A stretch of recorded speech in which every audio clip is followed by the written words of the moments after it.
4 faktor kesuksesan menurut Dr. Tirta. Jadi menurut Anda IPK itu penting sebagai bentuk tanggung jawab kita penyerapan ilmu. Tapi kalau untuk faktor kesuksesan itu yang penting 3 hal. Ini saya tweet dan 3 hal. Ya. Pertama, networking. Oke. Link. Pertemanan. Kedua, channel kerjaan. Betul ya? Ya, betul. Setuju. Ketiga, privilege. Keempat, keberuntungan. Baru terakhir keberuntungan. Oh iya, itu IPK tuh nomor-nomor bawah. IPK-mu 3,9 tapi kamu jarang nongkrong, di rumah terus gak punya loker, ya masa salahnya IPK-nya kan enggak? Iya sih, banyak juga teman-teman aku yang... Jadi ada bukti yang IPK-nya Mas Gibran itu tidak harus menjadi masalah. Iya, itu bukti, itu bukti bahwa itu siapapun bisa bermimpi. Benar, ada 4 tadi ya, ada 4 tadi. Tapi ada 4 itu. Iya, harus ada 4 ini itu. nggak ngerujak, ini beneran. Iya, itu iya, menjadi motivasi loh. Iya. Jadi kalau nggak usah panik, santai. Lu marah lagi, marah lagi tuh.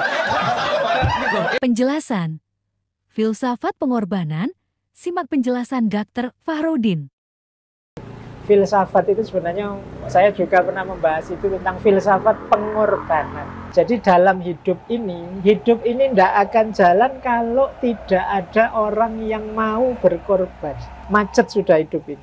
Kalau dalam banyak hal, orang tua dengan anaknya itu kan perlu pengorbanan orang tua demi kemajuan anaknya. Guru dengan muridnya, guru perlu berkorban tenaga, waktu, dan macam-macam untuk keberhasilan muridnya. Sahabat dengan sahabatnya harus ada yang mau berkorban. Kalau tidak ada yang mau berkorban, tujuan bersama tidak akan tercapai.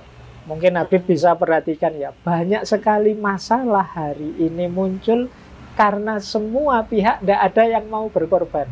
Malah mau ngambil.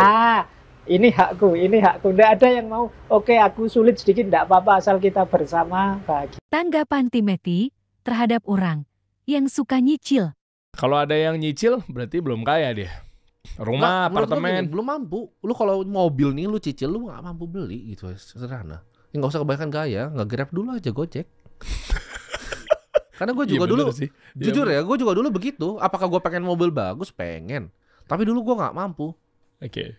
Gitu. Karena kalian harus bedain. Kalau misal punya uang 300 juta cash nih, lu kira oh gue mampu nih nyicil Alphard gitu kan, DP 250 juta, lu nggak mampu. Kalau punya 300 juta, ya lu beli yang mobil 100 juta lah kalau gitu. Jangan besar pasak dibanding tiang gitu. Ya, makanya ujung-ujungnya utang terus riba pula ya. Iya, karena gini, ketika lu begitu ya, dalam investasi yang paling penting itu adalah kemampuan kita untuk nabung.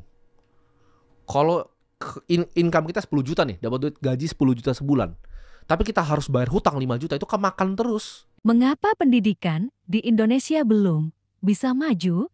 Simak penjelasan Bung Raki. Nah, kita Indonesia berupaya untuk cari focal point itu. Tapi kita gugup sebetulnya. Karena jejak feodalisme kita nggak pernah selesai ketika kemerdekaan kita ucapkan. Tetap carry over yang disebut feodalisme itu. Sampai sekarang feodalisme.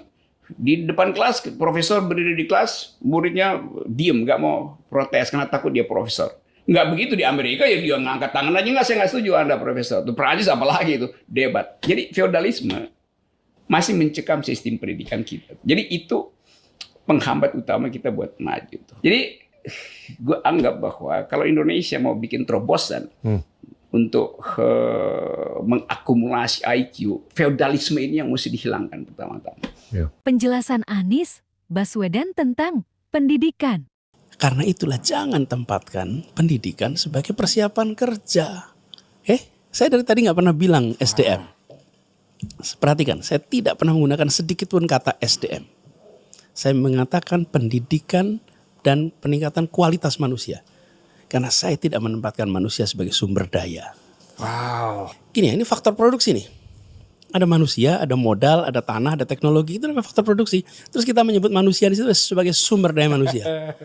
Saya nggak kepikiran lagi.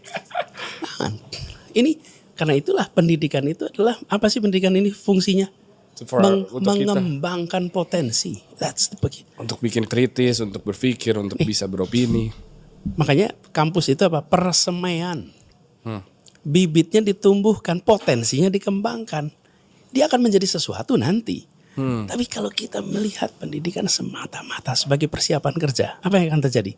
Nanti kita akan menghasilkan sarjana-sarjana yang akan menjual ilmunya kepada mereka yang akan membayar dengan harga termahal dan memikirkan apa yang menjadi misi yang dia bawa. Ingat kalimat. Setiap orang punya bagiannya masing-masing. Simak penjelasan Koh Teo berikut ini. Bilang, woi semua orang bisa jadi kaya. Enggak jir, sumpah gak bisa. Beneran gak bisa dah. Gak bisa gitu loh. Lu harus lihat bener-bener background mereka. Ada yang possible di stretch jadi kaya.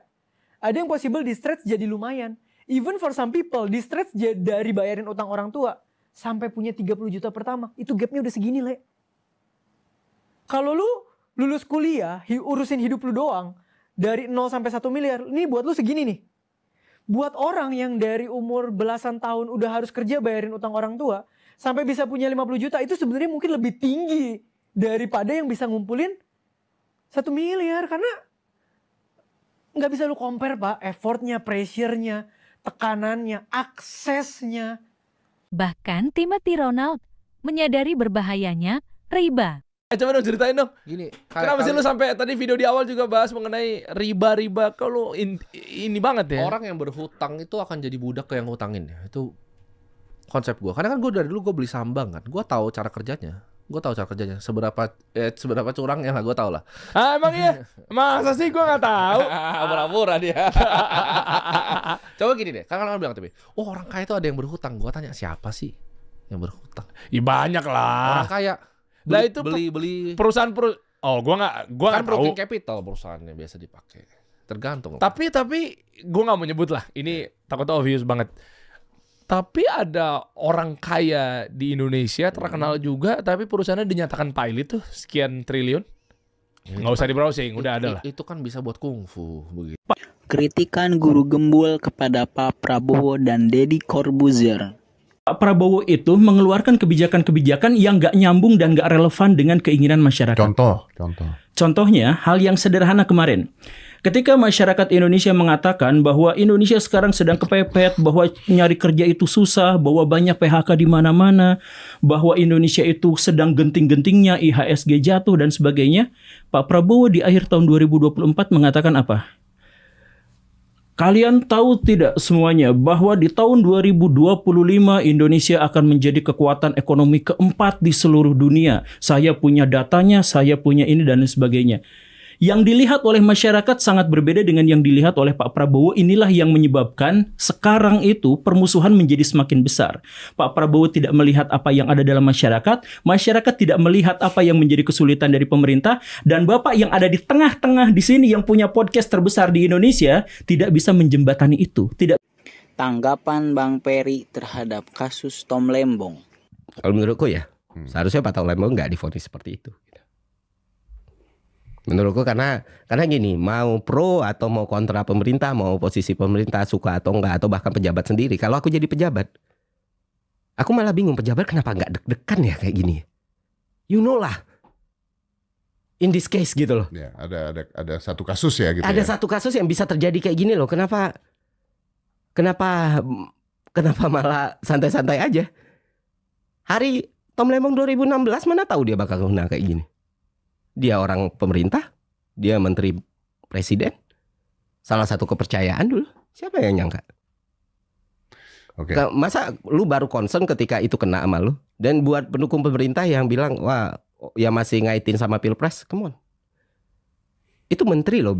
Momen ketika guru gembul nyindir Bang Coki. Coba bayangin, misalkan gini ya. Ada orang pinter, orang jenius, orang hebat. Tapi bukan anak raja, bukan bangsawan. Gak kepake. Dia mau kayak pakar, dia tuh pakar banget. Tapi karena dia bukan bangsawan, ya udah mati aja. Gitu kan? Betul. Atau misalkan ada negeri nun jauh di sana. Dia bukan pakar, dia bukan ahli, dia bukan apa. Dia gak ngerti soal politik misalkan. Jadi menteri. Jadi wakil presiden. Menempati posisi jadi presidennya. Nah, bisa. Betul. Bisa. Kan negeri jauh di sana. Iya, negeri jauh di sana. Nah, itu kan maksudnya dalam konteks itu pun sebenarnya kepakaran telah digulingkan, kepakaran telah dipermalukan. Terkait dengan influencer, influencer itu sekarang di Indonesia dan di seluruh dunia itu memiliki bargaining yang kuat banget. Bisa dibilang Pak polisi, bapak pengacara, bapak pejabat itu takut sama influencer. Bahkan ada influencer yang secara sengaja dibayar sama politisi. Iya. Ada. Saya kenal.